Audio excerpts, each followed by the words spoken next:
السلام علیکم ورحمۃ اللہ وبرکاتہ۔ آپ دیکھ رہے ہیں نیکسٹ گائیڈنس۔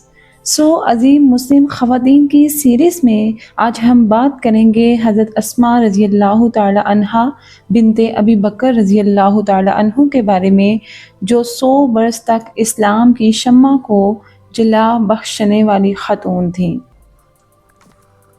وہ روزانہ کئی میل پیدل چلتی تھیں۔ ان کا گھر قبا میں تھا۔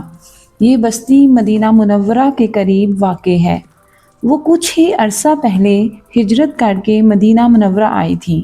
انہیں اور ان کے شوہر کو ایک نخلستان میں کچھ زمین دے دی گئی۔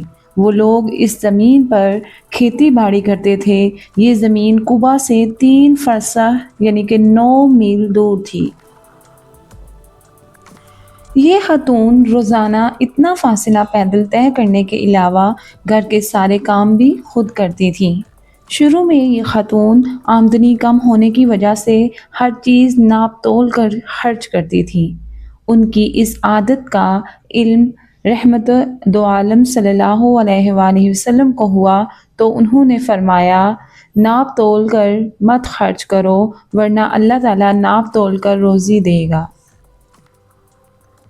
خاتون نے سرکار دو عالم صلی اللہ علیہ وآلہ وسلم کا یہ فرمان سنا تو کھلے دل سے خرچ کرنے لگی۔ اللہ کا کرم ہوا اور اس کے بعد ان خاتون کے شوہر کی آمدنی بڑھنے لگی۔ کچھ ہی عرصے بعد ان کے گھر کی تنگی جاتی رہی۔ یہ خاتون تھی اللہ کے رسول صلی اللہ علیہ وآلہ وسلم کے سب سے محبوب ساتھی حضرت ابوبکر صدیق رضی اللہ تعالی عنہ کی صاحبزادی حضرت اسماء بنت ابی بکر رضی اللہ تعالی عنہا۔ صحابیات میں حضرت اسماء کا مرتبہ بہت بلند ہے۔ آپ کے شوہر حضرت زبیر بن عوام رضی اللہ تعالی عنہ مشہور صحابی ہیں۔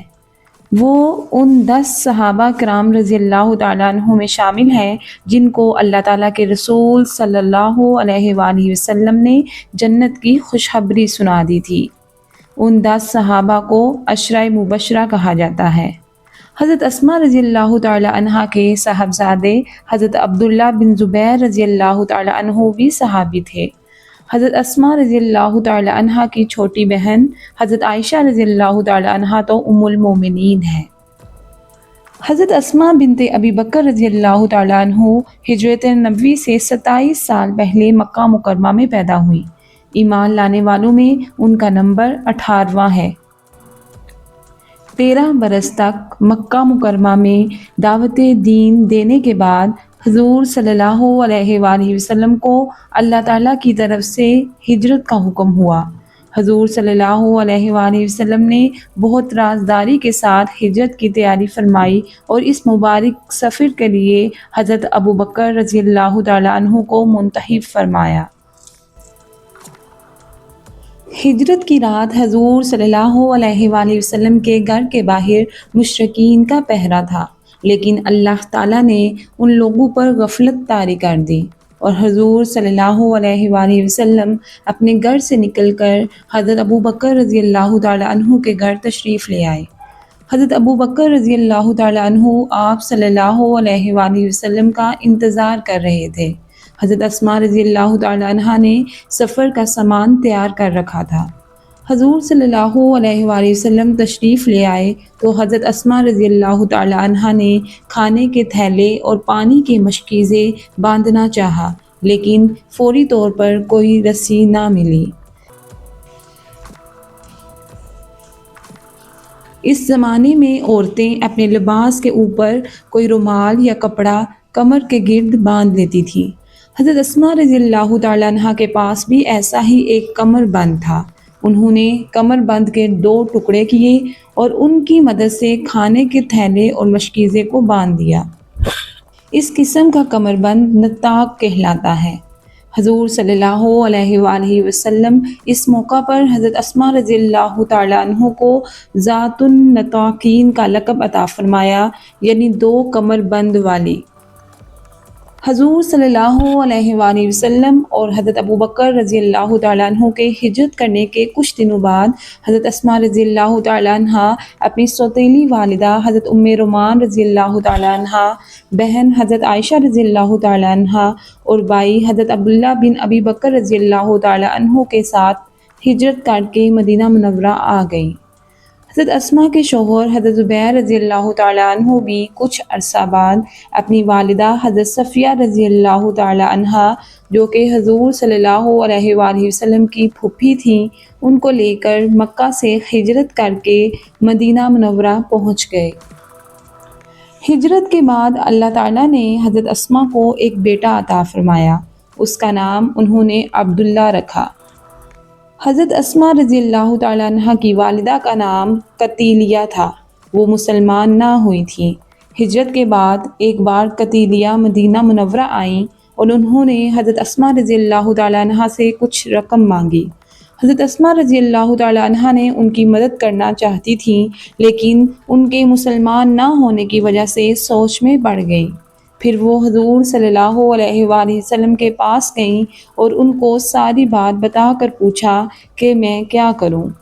حضور صلی اللہ علیہ وآلہ وسلم نے ان کو اپنی والدہ کی مدد کرنے کی اجازت دے دی اور فرمایا، اللہ تعالیٰ صلہ رحمی، عزیزوں، رشتہ داروں کے ساتھ اچھا سلوک کرنے سے نہیں روکتا۔ حضرت اسماء رضی اللہ تعالیٰ عنہ بہت سخی تھیں۔ ان کے صاحبزادے حضرت عبداللہ بن زبیر رضی اللہ تعالیٰ عنہ کا کہنا ہے کہ میں نے اپنی ماں سے بڑھ کر فیاض کسی کو نہیں دیکھا۔ جب حضرت عائشہ رضی اللہ تعالیٰ عنہ کا انتقال ہوا تو حضرت اسماء رضی اللہ تعالیٰ عنہ کو ترکہ میں جائیداد ملی۔ حضرت اسماء نے اسے 1,00,000 درہم میں فروخت کر دیا اور اپنے رشتہ داروں قاسم بن محمد اور ابن ابی عتیق کو یہ رقم دے دی کیونکہ وہ ضرورت مند تھے۔ حضرت اسماء رضی اللہ تعالیٰ عنہ بہت بہادر تھیں۔ وہ اپنے شوہر حضرت زبیر رضی اللہ تعالیٰ عنہ اور بیٹے عبداللہ رضی اللہ تعالیٰ عنہ کے ساتھ جنگوں میں شریک ہوا کرتی تھیں اور زخمیوں کی مرہم پٹی کرتی تھیں۔ حضرت اسماء رضی اللہ تعالیٰ عنہ علم والی تھیں۔ آپ رضی اللہ تعالیٰ عنہ نے حضور صلی اللہ علیہ وآلہ وسلم سے 56 احادیث روایت کی ہیں۔ حضرت اسماء رضی اللہ تعالیٰ عنہ نے اپنی اولاد کی بہت اچھی تربیت کی، ان کو ہمیشہ سچ بولنا سکھایا اور بہادری سے لڑنے کی تعلیم دی۔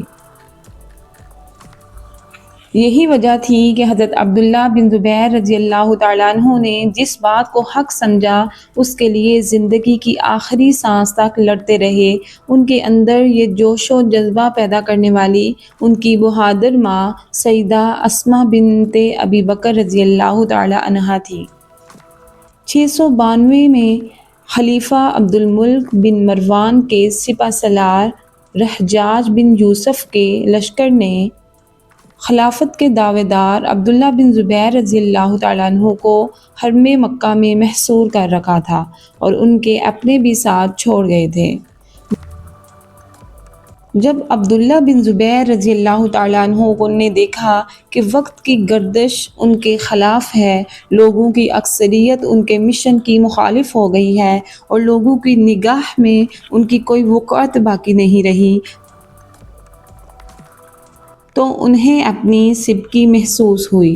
چنانچہ وہ اپنی والدہ حضرت اسماء رضی اللہ تعالیٰ عنہ کی خدمت میں حاضر ہوئے اور عرض کیا، امی جان، آپ دیکھ رہی ہیں کہ مجھے چاروں طرف کے لوگوں نے نظر انداز کر دیا ہے، اور تو اور میرے بیوی بچے بھی میرے مشن کے خلاف ہیں، ان کی نگاہ میں بھی میری کوئی وقعت نہیں ہے۔ اب چند لوگ ہی میرا ساتھ دینے کے لیے رہ گئے ہیں، وہ بھی اس قدر کمزور ہیں کہ چند لمحے بھی مخالف گروہ کے ساتھ ٹھہر نہیں سکتے۔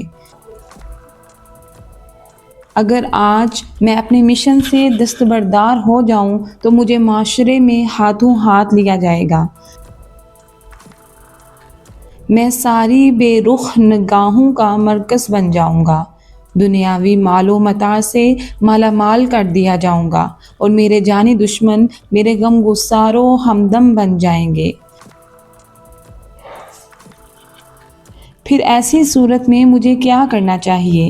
امی جان، اس وقت میں زندگی اور موت کی کشمکش میں سانس لے رہا ہوں۔ مجھے آگے قدم بڑھانے کے لیے آپ کا مشورہ درکار ہے۔ سیدہ اسماء رضی اللہ تعالیٰ عنہا بیٹے کی درد انگیز گفتگو سن کر کہنے لگی، جانے من، تم اپنے متعلق جتنا کچھ جانتے ہو کوئی دوسرا اس قدر نہیں جان سکتا۔